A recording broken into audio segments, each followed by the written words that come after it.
What is up, all you action figure collectors out there?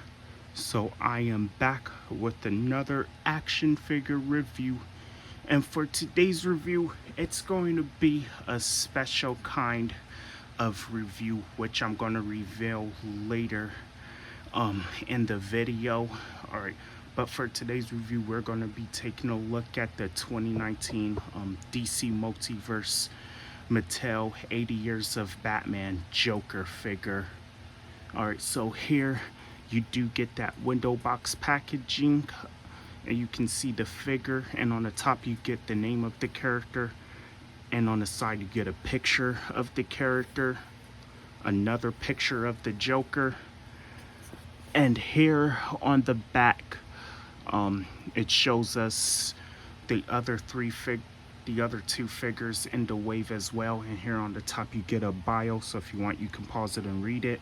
I do have the Poison Ivy, but the only figure I don't have from this wave is the Batman, which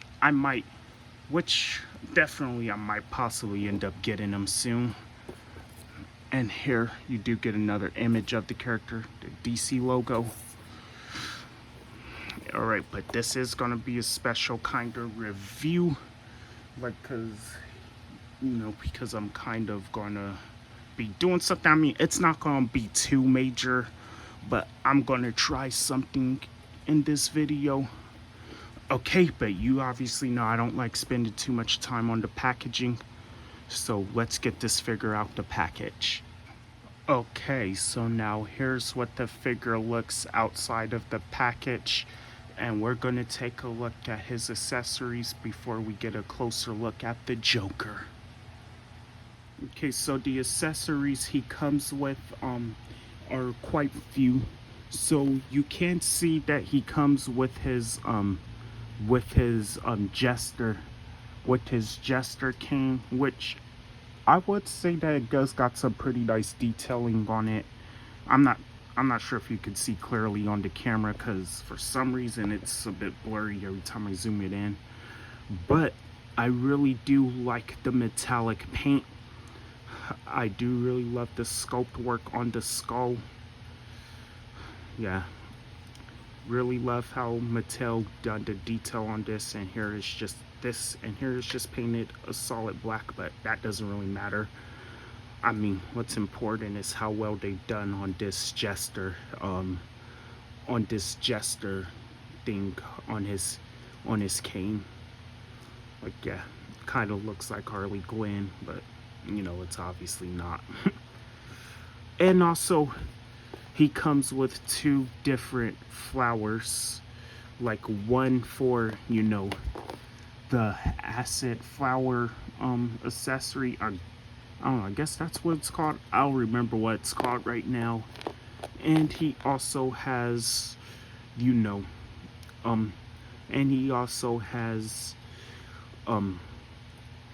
the regular flower, you know, which I'm obviously am gonna, you know, have in him most of the time. Okay, so it should be pretty simple to put the flower in him. I think you do just place it in there, and it should sit in there, and it won't pop out easily. And here's his little asset thing, and it does sit in there nice and strong. So if you want to display him like this, you know, spraying Batman, like, yeah, it should look good. I mean, if you ask me, it's kind of not that much detail on this.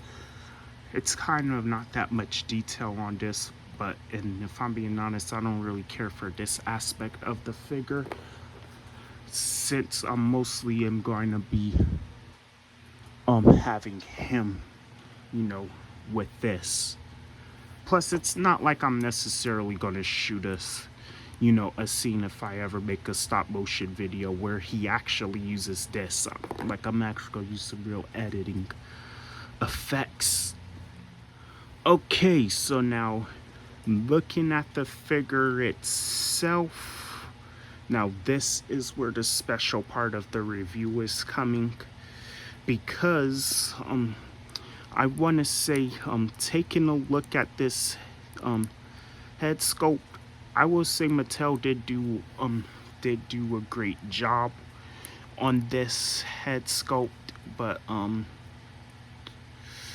but you know, I kind of wanted this to be a stepping stone to creating my ideal definitive Joker, because I want to do a simple head swap on this, which was why I just I also brought and purchased this Joker figure, which I kind of feel like maybe the peg, the ball peg that this figure was on might be a lot smaller than this one, and I might probably have to drill in a larger hole, or and hopefully if I remove it, the peg doesn't get stuck within the figure, because that seems to happen in on DC collectibles figures.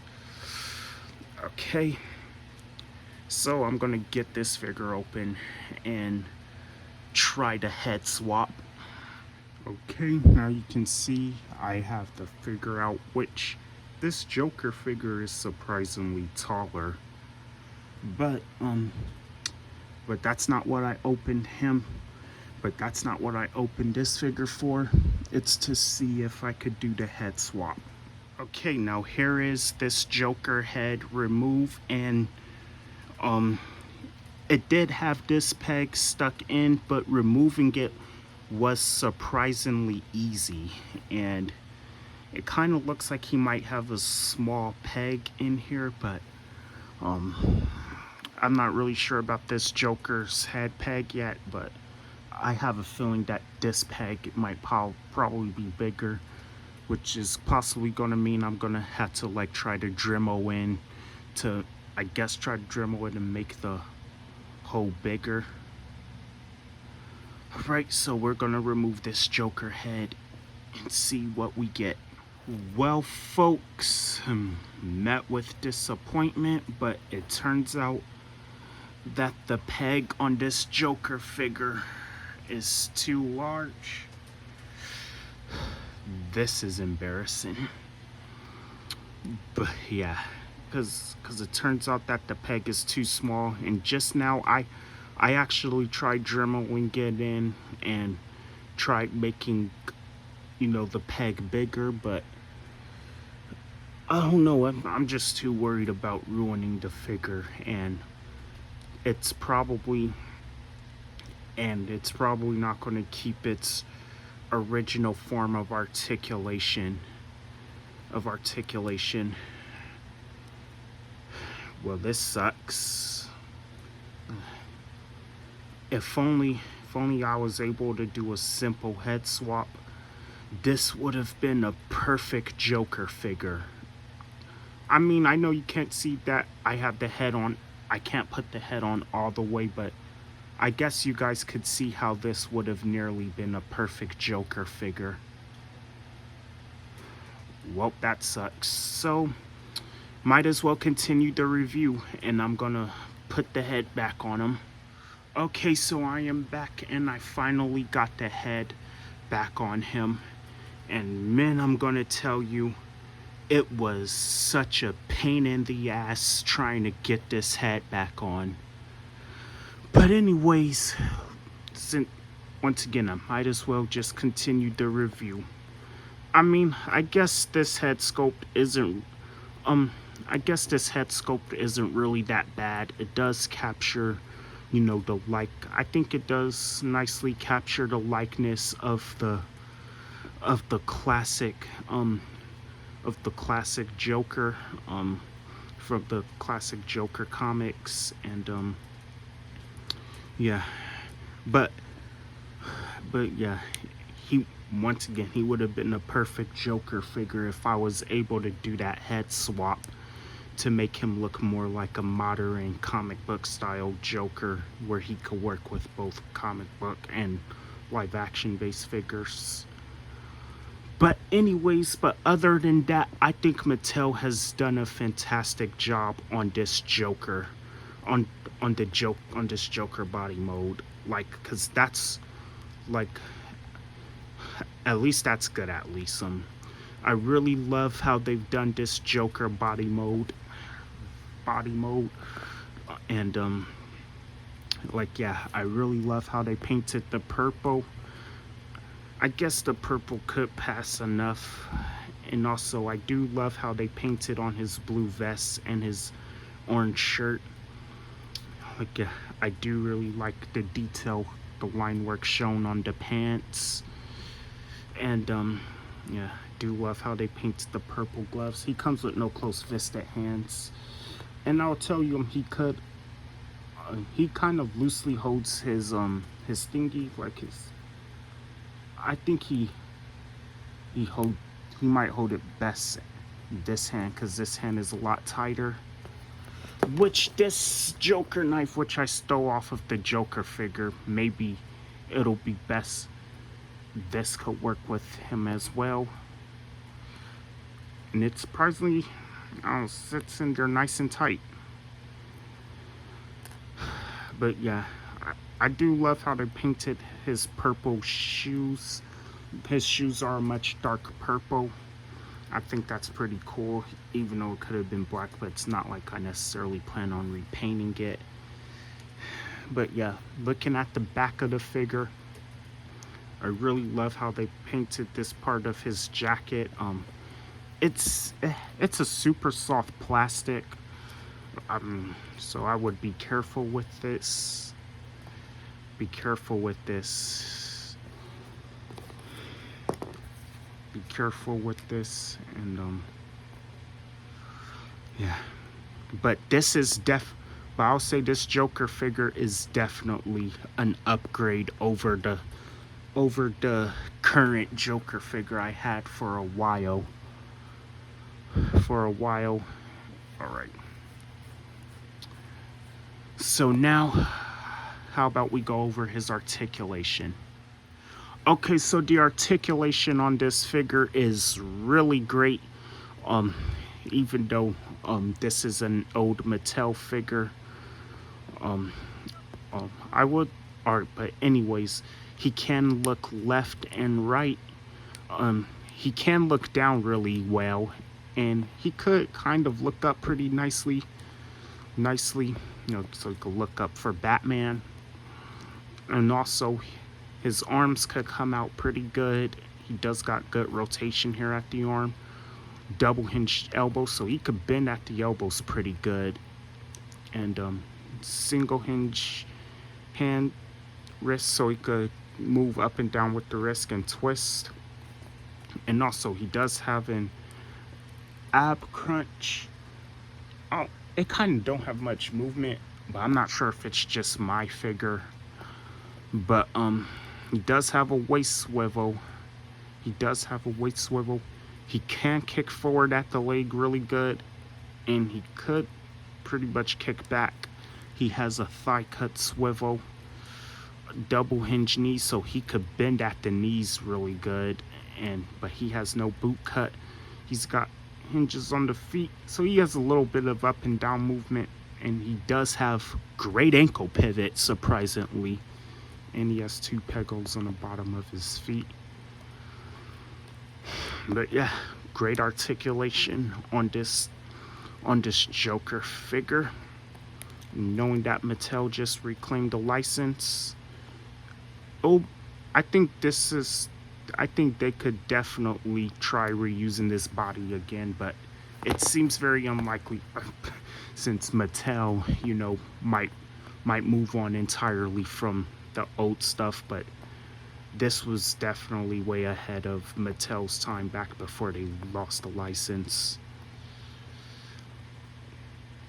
But yeah, let's get into some size comparisons. Okay, so now here is this new Joker figure standing next to, a Joker figure that I had in a while.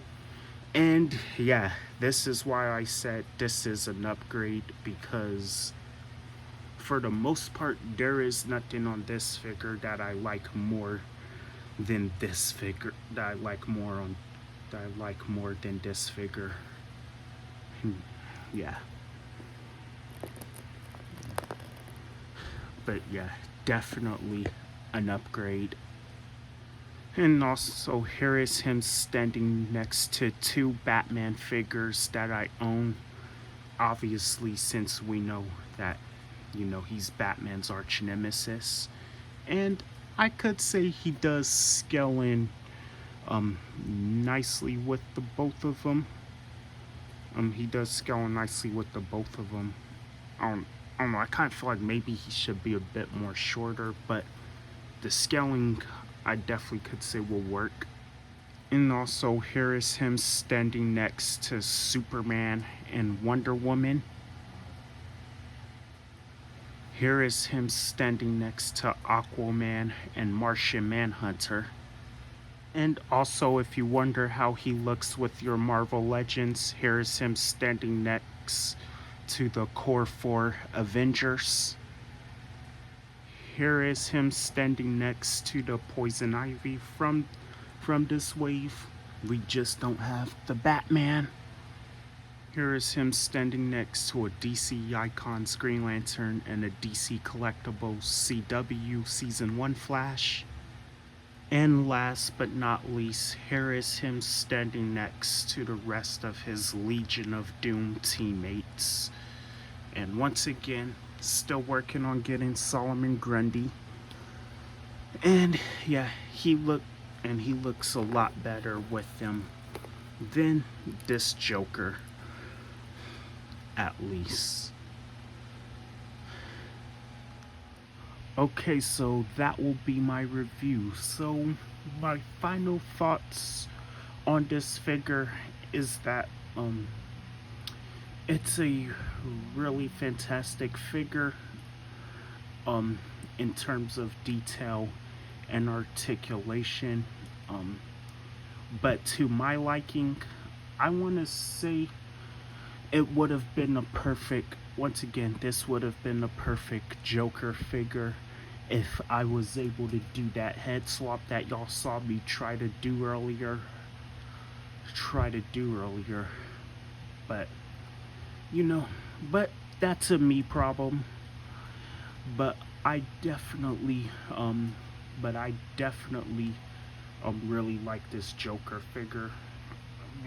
I don't know why I feel hesitant saying that I love this Joker, because I wanted to do that head swap.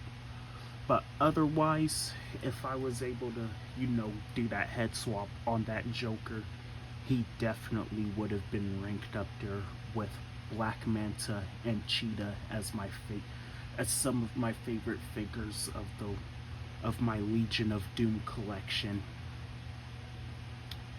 But yeah, but I definitely do recommend this Joker figure, especially if you're collecting a lot of the older figures and and